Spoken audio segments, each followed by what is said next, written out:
Bonjour, Catherine Rigbusch de la chaîne Pégase Shiatsu. Je vais vous expliquer un peu, pour ceux qui n'ont jamais reçu de séance de Shiatsu, ce que c'est. Le Shiatsu, traduit grossièrement, ça voudrait dire digipression. Je pense que c'est un peu plus compliqué que ça, et je préférais le traduire par pression qui traverse.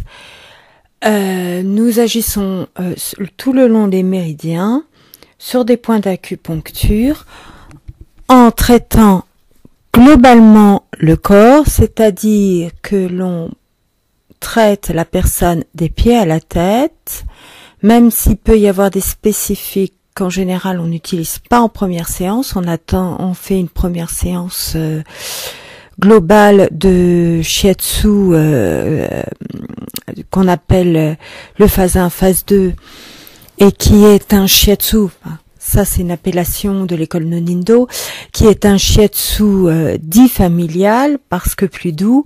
Les spécifiques sont réservés, plus si on n'arrive pas avec le fameux phase 1, phase 2, en 3 séances à dépatouiller un peu le problème.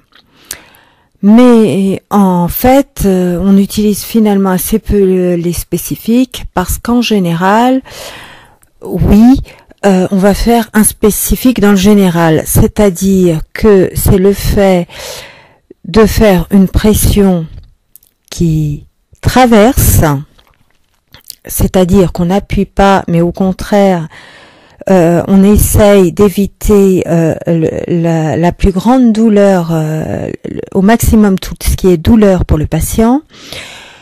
Donc en fait, on va agir en imaginant qu'on traverse plutôt que l'on presse.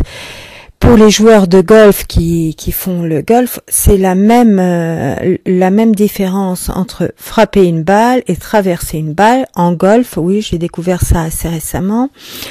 Tous les professeurs de golf disent qu'il faut traverser la balle et non pas la frapper. Et quand on voit jouer un golfeur, quand on voit dans l'état de semi-méditatif dans lequel il est, ce n'est pas étonnant que ce soit le même terme.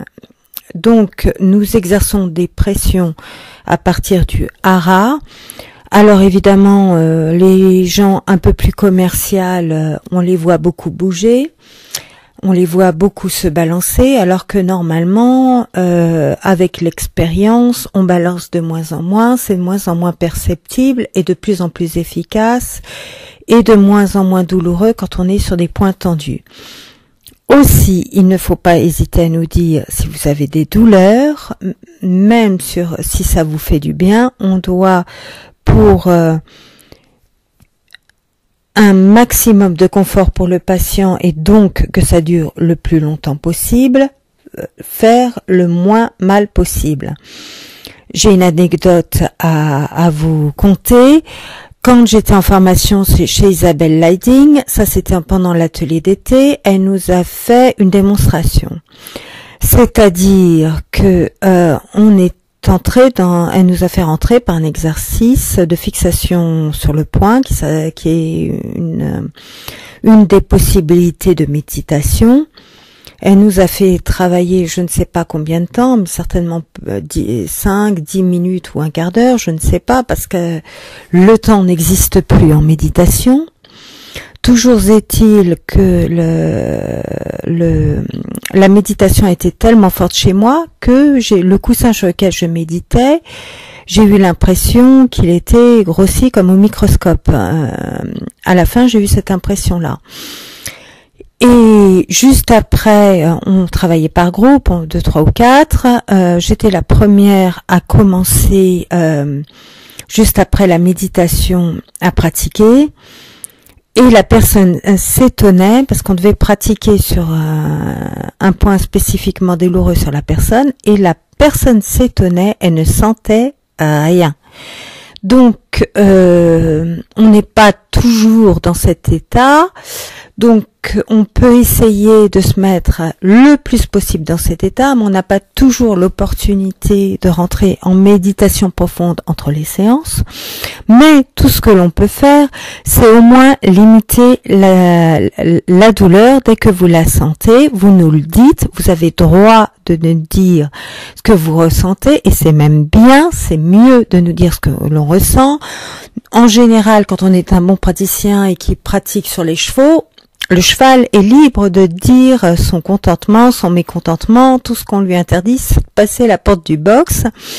Mais il a droit de bouger pendant le shiatsu. On est capable de le suivre s'il marche tout en faisant la pression et s'arrêter avec lui et reprendre la séance quand il s'arrête. Il a le droit de manger. Voilà, et ben vous, c'est pareil, vous avez le droit de nous dire nos sensations les plus époustouflantes qu'elles peuvent être, parce que dans le milieu de l'énergie, il n'y a pas de règle, on applique une énergie. Éventuellement, parce qu'on est en médecine chinoise, on va ouvrir un atlas d'acupuncture et on va essayer de comprendre pourquoi ce point-là, pourquoi telle réaction, mais on n'a pas toujours la réponse. Donc n'hésitez pas, surtout s'il y a un phénomène de douleur ou si vous sentez quelque chose qui se passe ailleurs dans le corps, n'hésitez pas à nous le dire. Et je le rappelle, le shiatsu qui est fait dans les instituts où la masseuse connaît 10 000 massages appris en un week-end et qui se pratique tout nu, n'est pas le vrai shiatsu. C'est un shiatsu pour non-connaisseurs.